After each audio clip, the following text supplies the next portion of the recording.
Sisi watu weusi,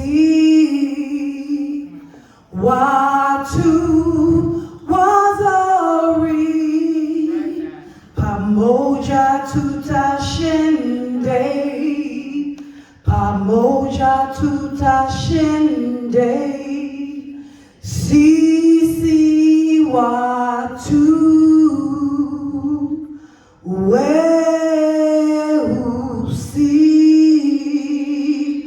watu wazuri, pamoja tutashinde, pamoja tutashinde. We are black, beautiful people.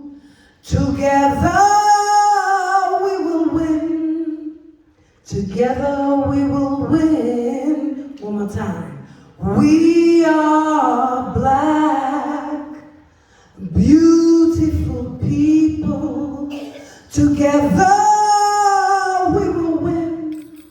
Together we will win. Let me say together we'll win. Together we will win. Let me say it again. Together we will win. Put your fists in the air. Together we will win. Say it loud. Together we will win. Let me hear that loud. Together we will win. Let me hear you, Jamaica. Together. Let me hear you, Gambia. Together we will win. Are y'all fired up? Are y'all fired up? Are you fired up? Are you fired up? All right, give yourselves a hand of applause. My name is Olly Matatau. Funny enough, most of the movement know me as Olly. And I was looking at the program the other day, and I saw my name spelled Olly. And it was so interesting because the reason why I'm called Olly is because it's short for Olly Mata, but it's spelled O-L-L-Y. And the reason why it's spelled so differently from Olly Mata, which is O-L-I-M-A-T-T-A, is because I have 10 first cousins with the same exact name.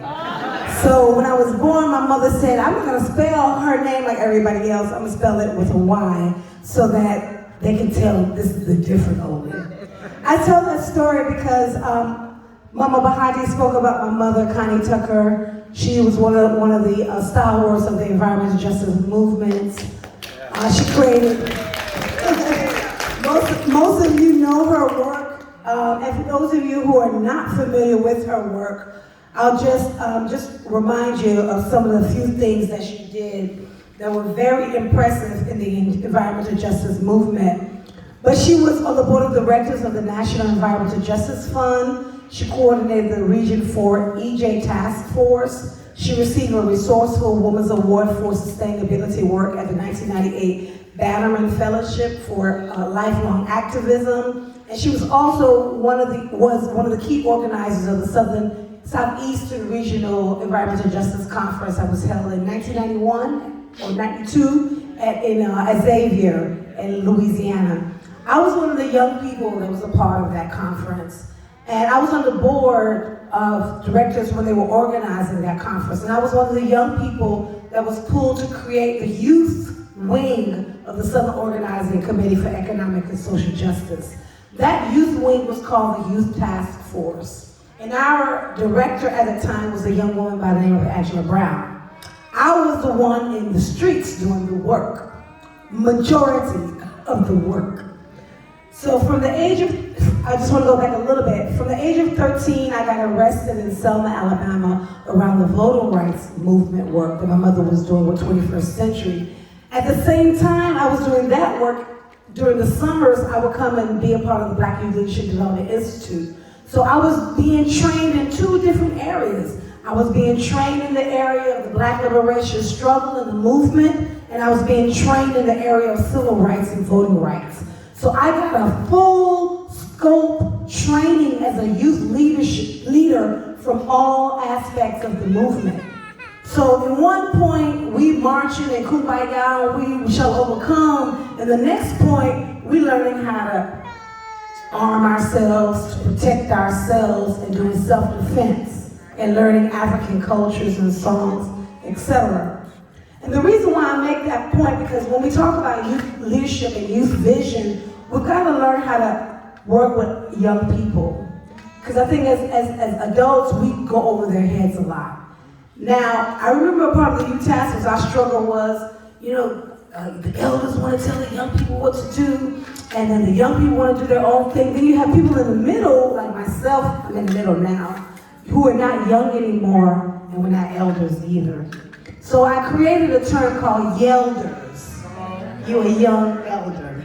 Because you're not quite a elder yet, and you're not a youth still, so people like me and Azania, I'd say we're the new yelders. You understand? Because we're in a very special position when it comes to how we relate to young people, how we empower young people, but also creating that intergenerational language that is necessary to bridge the gap between the two generations. Young people don't have fear. And that is why it is so important for us to invest in their leadership development training. At the age of 13, I get arrested for holding a sign that says, honk your horn against miseducation. And I remember when they arrested us and they pulled my mother into the elevator, my mother was 5'2", the policeman took her fingers and they started pushing them back. And she says, break the MFers, break the MFers. Reverse psychology, because they probably would have if she didn't say that.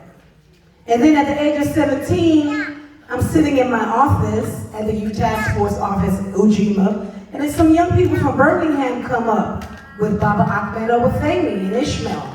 And they're complaining about a transfer dump site that's about to be placed in their community by BFI in Titusville. And so I took my young people, Ujima, and Youth Task Force, and we pulled together with the young people in Birmingham, and we created a campaign called Unity in the Community, Peace in the Streets for a Strong Black Nation. So I took a van full of about 5, 6 vans of youth, it was about 50 of us, and we went down to Birmingham, and we decided we were gonna get on the front lines, and we're gonna support them for what they're doing in Birmingham. And we had our meetings at the 16th Street Baptist Church. We started there, marched past the Civil Rights Museum. We intentionally didn't get a permit because we knew legally we were in the right. We could march on the sidewalk, walk 2 by 2 without a permit. That's right. As soon as we turned the corner from the Civil Rights Museum, this white policeman tries to run his police car into our little march on the sidewalk. Where's your permit? Da, da, da, da, da, da. Of course, we had our elders with us. Our elders talked to him, they don't need a permit, blah, blah, blah, blah. We figured there was a solution. Everything was okay. We marched 4 blocks down. As we reached City Hall, 100 police cars converged at City Hall, and they beat us with billy clubs, and they maced us, and they arrested us. My sister Maya was 8 years old at the time. She was maced in the eye. My cousin, one of Badi's nieces' tooth was chipped, still chipped to this day. One of our friends worked with refugees. His locks, a whole handful of his locks was removed. My cousin Tamu was knocked against her head to blood. I believe there was some type of $10,000 thing that came out of that, but I was so young, I don't understand what the mediation or what happened out of that. But I was one of the young people arrested. I'm sure many of you have heard of Ludacris. Ludacris's manager, Chaka Zulu, was arrested. But these are the things that we did, direct action. And so after that happened, the Youth Task Force, we decided to go back to the drawing board. We said, we're not gonna allow them to beat us, brutalize us, and take away our right to direct action. So we went back stronger. This time we mobilized young people from all across the country, because by that time the Youth Task Force had created a database of Southeast regional organizations throughout. And at the drop of the dime, anything that happened, we could organize and mobilize the youth. And that's exactly what we did. We did it through universities, we did it through nonprofit organizations, community-based institutions. We galvanized and mobilized the people back to Birmingham. And this time we went with SCLC and some of the other organizations that are older, got the name and everything. And they came with us. And we got coverage of CNN and YSB magazine and blah, blah, blah. It became a big national thing around environmental justice. Eventually, we beat Brown and Ferris industry.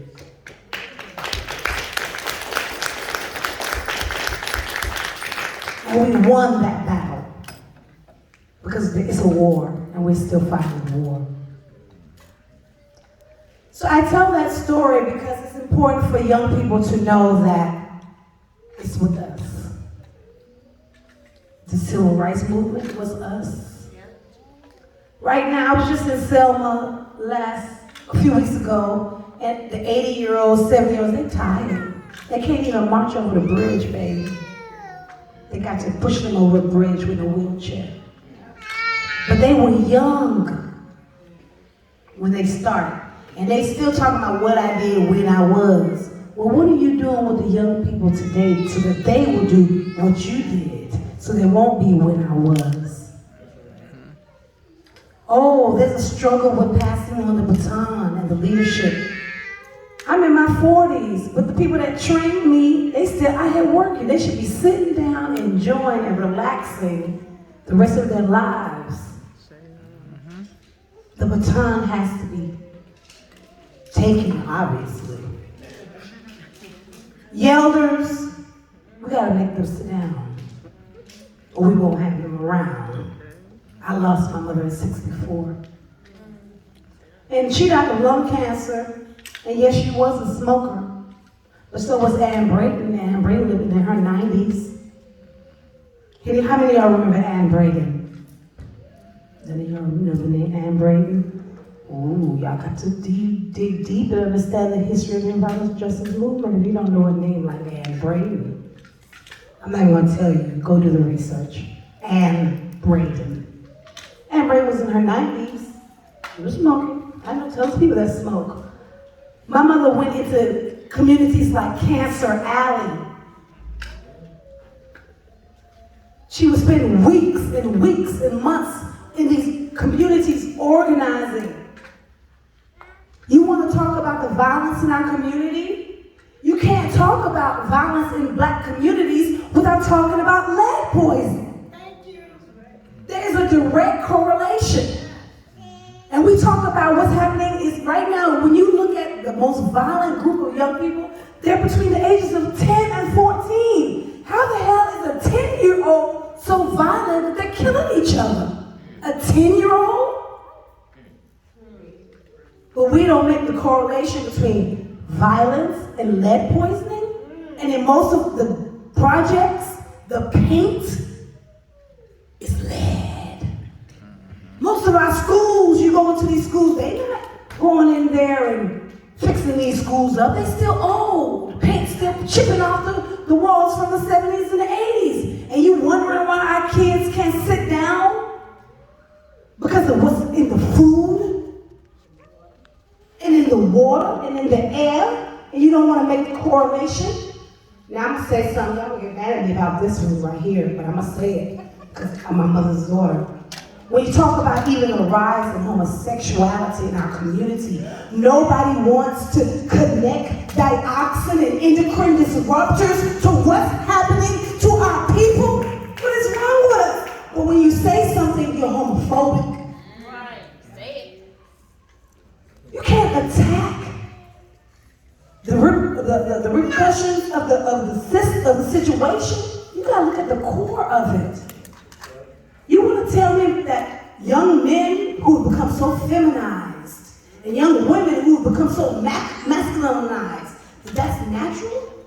And that it's okay? And that you don't dig deep down? Well, guess what? I was there in 1996 in the SOC office when thousands of books came from an author who wrote a book called Our Stolen Future with the foreword by Al Gore, and there was a direct correlation with dioxin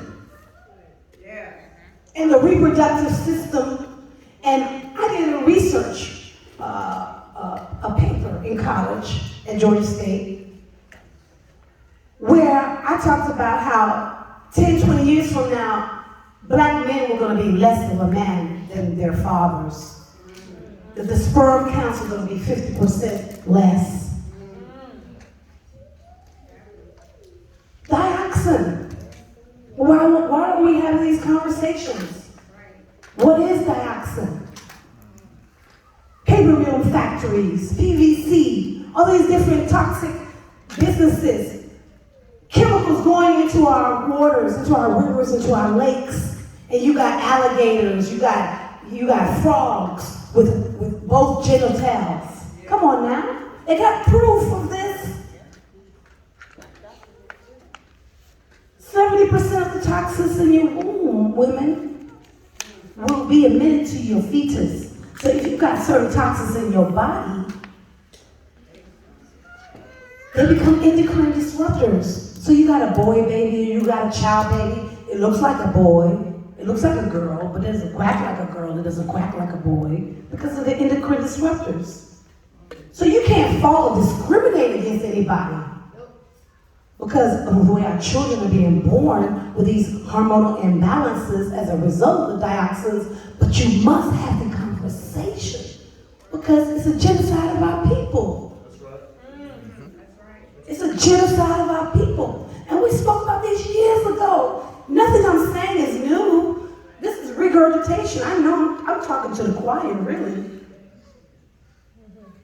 You know, but we have to make the correlation between what is happening in society and what we're breathing, what we're eating, what we're drinking. The cancers, the toxins in our food, Monsanto, GMO. I mean, they're making everything fake. Fake chicken, fake this, fake that, fake Impossible Burger, this, that. And I'm down with the vegan movement, don't get me wrong. But y'all, the vegan movement got me so scared, I might as well go and eat some real meat. Organic.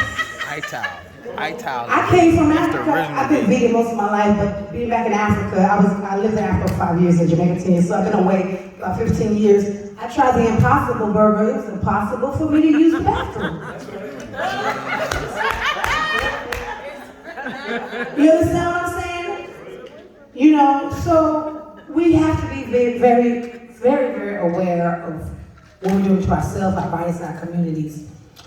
Leadership development for young people is so important. These camps are so important. But what I like to do is I like to use the arts, and the music, you know, and so Mama Bahati talked about the work that I do with the artists. You know, it's so much easier for me to work with maybe 1, 2, 3 artists that has an impact on millions and millions and millions of people. And so I did a lot of that work. But a lot of that training came from Dr. Khalid Muhammad, who was one of my mentors as well. I just want to remind us that there are 17 principles of environmental justice. And as we move into the future, we have to make sure that we protect the sacredness of Mother Earth. We've got to protect her land, her air, and her waters, or there will not be no Mother Earth. Well, I'll tell you one thing. No, I won't say there won't be no Mother Earth. There won't be no human beings. Because Mother Earth ain't going nowhere. Very clear. She's been here for millions of years, and she's going to stay here for millions of years. The question is, do you want to be here? And there are little things that we can do as young people. Now here I go, put myself back with them. That you can do, you're elder. Recycling, how you eat. When you go to the bathroom and you brush your teeth, turn the water off. And then turn it back on when you need it. You know what I'm saying? Talk to your young people. We used to have a recycling club. There's so many different things that you can do as young folks. Write a song. I'm getting ready to do a comic book.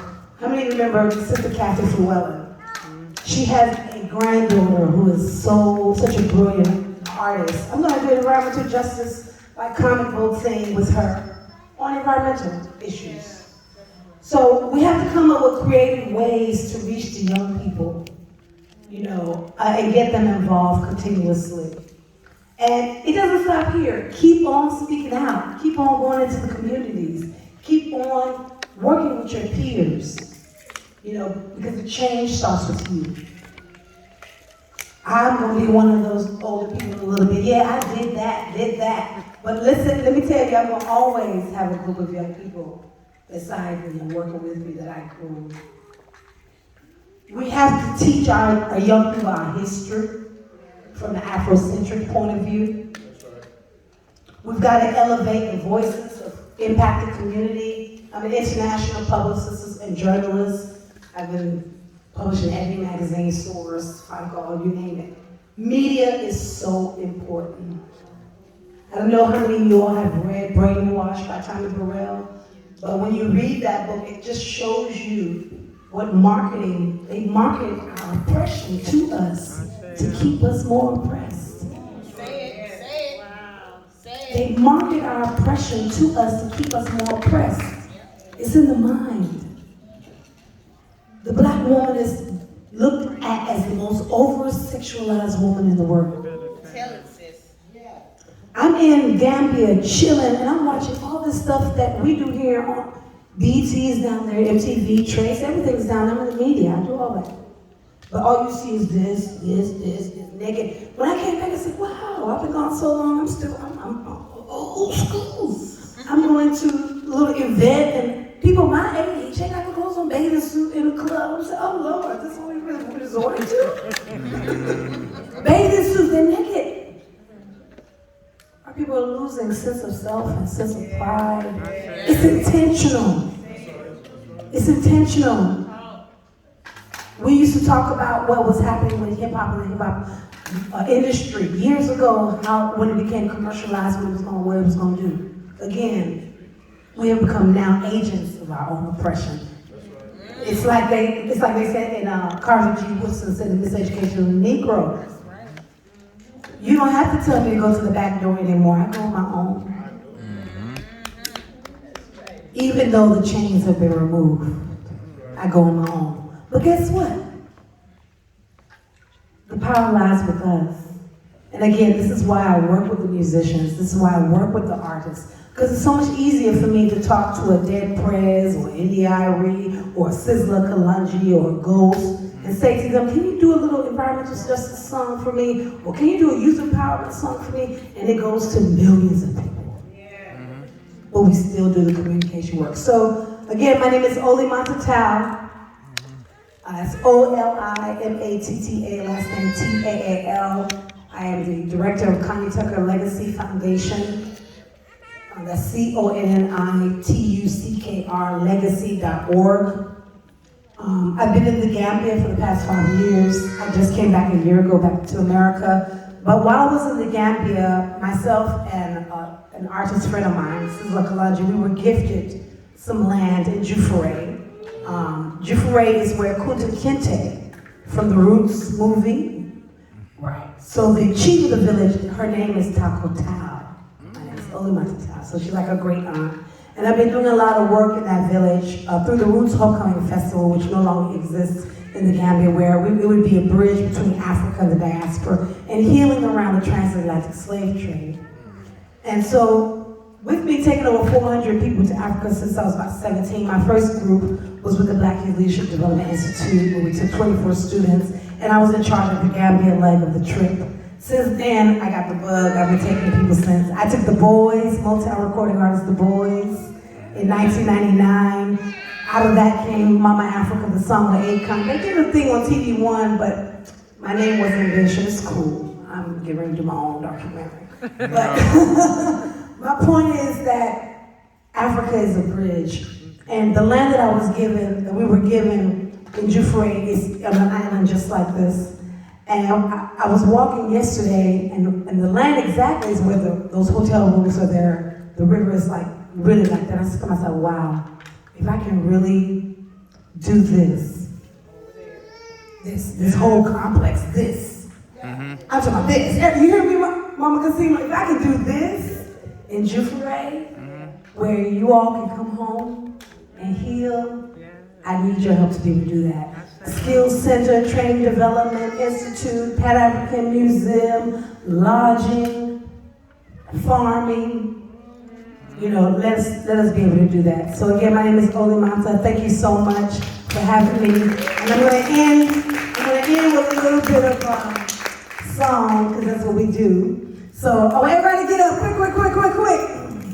And this one's for the young ones. It's called We Are the Ones We've Been Waiting For. We are the ones we've been waiting for. Let me hear you. We are the ones we've been waiting for. Let me hear you. We are the ones we've been waiting for. Again. We are the ones we've been waiting for. I can hear you. We are the ones we've been waiting for. Again. We are the ones we've been waiting for. I'm going to teach you a different one. This one is going to go. We are the ones we've been waiting. Let me hear you. We are the ones we have been waiting. Again. We are the ones we've been waiting. Again. We are the ones we've been waiting. Let me hear you. We're going to do half this room is going to go. We are the ones we've been waiting for. And the other one's going to go, we are the ones we've been waiting. Can we do that? Yeah. So let's try over here. We are the ones we've been waiting for. We are the ones we've been waiting for. Again. We are the ones we've been waiting. Again. We are the ones we've been waiting. Keep on. We are the ones we've been waiting for. We are the ones we've been waiting for. Hear you. We are the ones we've been waiting. We are the ones we've been waiting. We are the ones we've been waiting. We are the ones we've been waiting. I can't hear you. We are the ones we've been waiting. We are the ones we've been waiting. I can hear you. We are the ones we've been waiting for. We are the ones we've been waiting. All right, this is the last one. We are the ones we've been waiting. We are the ones we've been waiting.